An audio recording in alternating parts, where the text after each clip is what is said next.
राजस्थान की विधानसभा में मुझे 3 दिन तक विपक्ष का एमएलए का प्रतिनिधित्व करने का अवसर प्राप्त हुआ। फर्जी दिव्यांग प्रमाण पत्र बनाकर हमारे जो आरक्षण है उसको छीन रहे हैं। 40 में से 35 कैंडिडेट दिव्यांग फर्जी पाए गए। इस कार्यक्रम के मुख्य अतिथि राजस्थान बाल संरक्षण आयोग के अध्यक्षा श्रीमती संगीता बेनीवाल जी, इस कार्यक्रम के अध्यक्षता कर रहे आदरणीय युधिष्ठिर जी गहलोत सर, विधायक प्रतिनिधि दिनेश जी सर, विद्यालय के प्रधानाचार्य जी, स्थानीय विद्यालय के शारीरिक शिक्षक और राजस्थान शारीरिक शिक्षक प्रदेश अध्यक्ष आदरणीय अपुराम जी चौधरी साहब, सम्मानित मंच, मेरे गुरुजन, आप सबको प्रणाम। साथ ही सामने बैठे मेरे समकक्ष साथियों को प्यार भरा नमस्कार और राइटर्स को भी नमस्कार।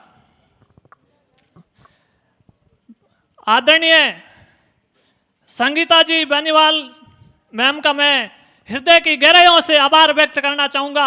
हम छात्रों के आग्रह पर मैम आज यहाँ पधारे। ये हमारे लिए एक गौरव का दिन है, एक गौरवमय दिन है। हम खुद को, अपने आप को गौरवान्वित मान रहे हैं कि राज्य मंत्री होते हुए आज हमारे बीच में है। अगर आज के परिवेश में अगर कोई नेता या नेत्रियां हो तो संगीता मैम जैसे हो।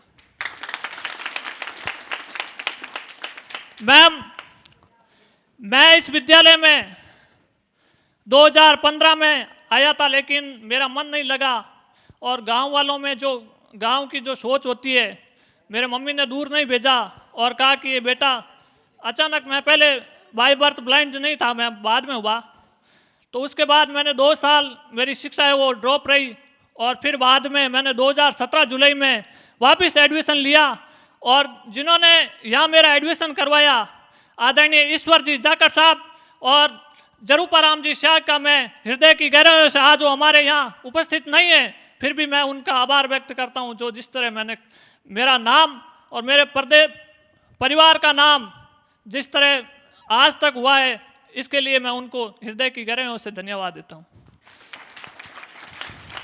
मैंने शिक्षा की गतिविधियों में, खेल कूद की गतिविधियों में, अन्य एक्टिविटी में अच्छे से अच्छा करने का प्रयास किया और उसका परिणाम भी मुझे मिला। इसी के अंतर्गत 14 नवंबर 2021 का दिन मैं कभी भी नहीं भूल सकता। वो मेरे लिए ऐतिहासिक दिन था। उस दिन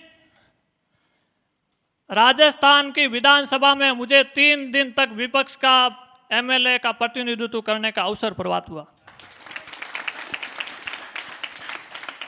अवसर तो प्राप्त हुआ जो हुआ, इसके साथ जो मेरे मुद्दे थे उन मुद्दों को भी 50% सीएम साहब ने पूरे कर दिए।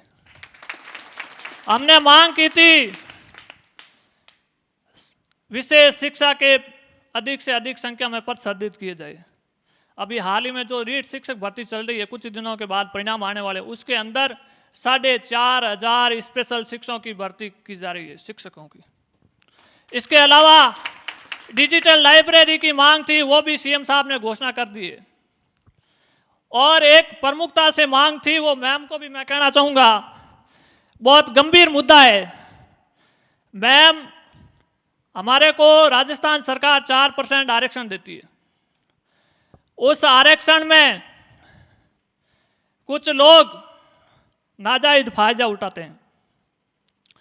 फर्जी प्रमाण पत्र बनाकर, फर्जी दिव्यांग प्रमाण पत्र बनाकर हमारे जो आरक्षण है उसको छीन रहे हैं।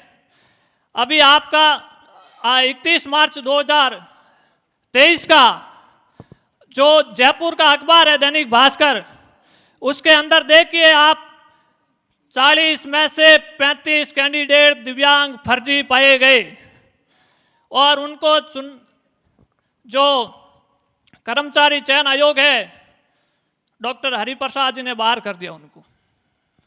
तो मैं उनको भी धन्यवाद देता हूं जिन्होंने इस काम को और उनको बाहर किया है।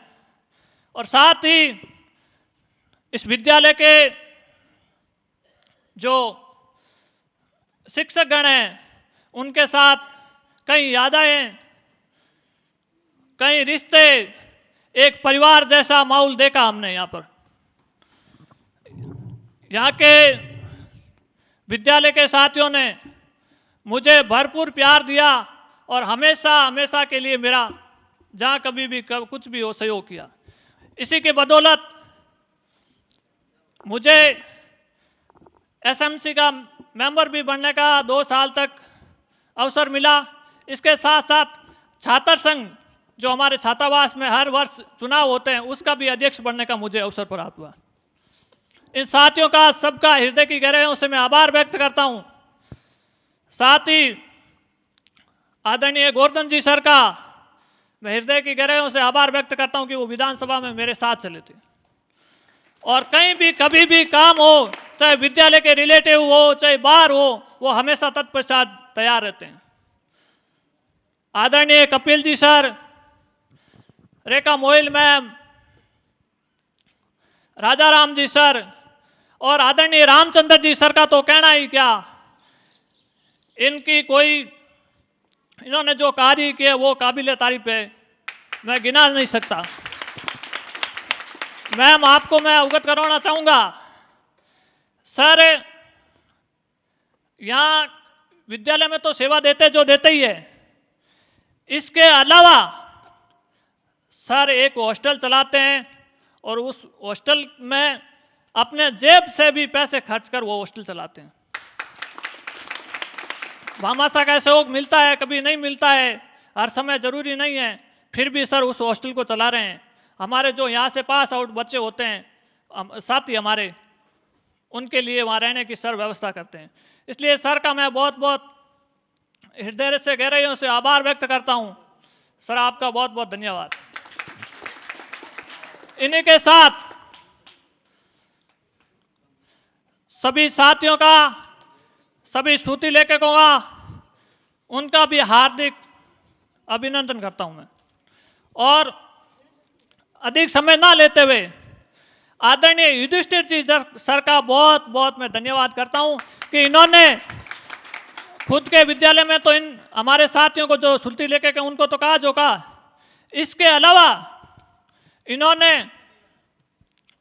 वहाँ के जो हमारा सेंटर आता है वासनी तंबोलिया, वहाँ के प्रधानाचार्य जी को स्पेशली फ़ोन करके कहा विशेष बच्चे हैं, विशेष ध्यान रखना। सर हमेशा ध्यान रखते हैं, सर आपकी जितनी तारीफ करें उतनी कम है। हमेशा इसी प्रकार आप जो है अपना सहयोग बनाए रखें। इसके साथ मुझे जो सबसे बड़ा मैं उनका धन्यवाद करना चाहूँगा, आज मेरी आवाज़ मीडिया के माध्यम से अगर उन तक पहुँचेगी तो उनको भी अच्छा लगेगा। मेरा विधानसभा में 100 बच्चों में से टॉप 10 में उस समय के बीजेपी प्रदेश अध्यक्ष और वर्तमान में सदन में उप नेता प्रतिपक्ष डॉक्टर सतीश पूनिया जी का मैं हृदय से गहराइयों से आभार व्यक्त करता हूं कि उन्होंने मेरे को सदन में बोलने का अवसर दिया और टॉप 10 में मेरे को लेके आए। इसलिए इस विद्यालय से कई मेरी यादें जुड़ी हुई है। जैसे मैं नया नया आया तो अभी मंच संचालन करे गरिमा मैम, मेरा मन उस समय भी नहीं लगता जब दोबारा एडमिशन हुआ। तो मैम उस समय आए तो मैम ने कहा कि याद कर ले ब्रेल डॉट्स याद कर ले, डॉट्स याद कर ले। मैंने डॉट्स याद किए नहीं, 10 दिन का 5 दिन का फिर भी नहीं किए। मैडम 2 4 5 अक्षर याद करता फिर भूल जाता। मैम ने एक बार प्यार से एक लपड़ मारी, उसके बाद मेरे सारे के सारे डॉट्स याद हो गए। और आज तक मैं जो ब्रेल सीखा हूं वो मैडम की बदौलत ही सीखा हूं। उस चीज़ को मैं भूल नहीं सकता, क्योंकि मेरे को ब्रेल बहुत कठिन लग रही थी कि मैं ये क्या माया जाल है, इसे मैं पढ़ नहीं पाऊंगा, फिर मेरी वही स्थिति हो जाएगी। तो इसलिए मैम का बहुत बहुत धन्यवाद। और आप सभी का धन्यवाद, हमारे साथियों का भी धन्यवाद, आपने मान और सम्मान दिया हमको, इसलिए आपका एक बार हृदय की गहराइयों से आभार व्यक्त करता हूँ। आदरणीय संगीता बेनीवाल जी मैम का भी मैं हृदय की गहराइयों से एक बार पुनः आभार व्यक्त करता हूँ। हमेशा हम आपके आभारी रहेंगे मैम।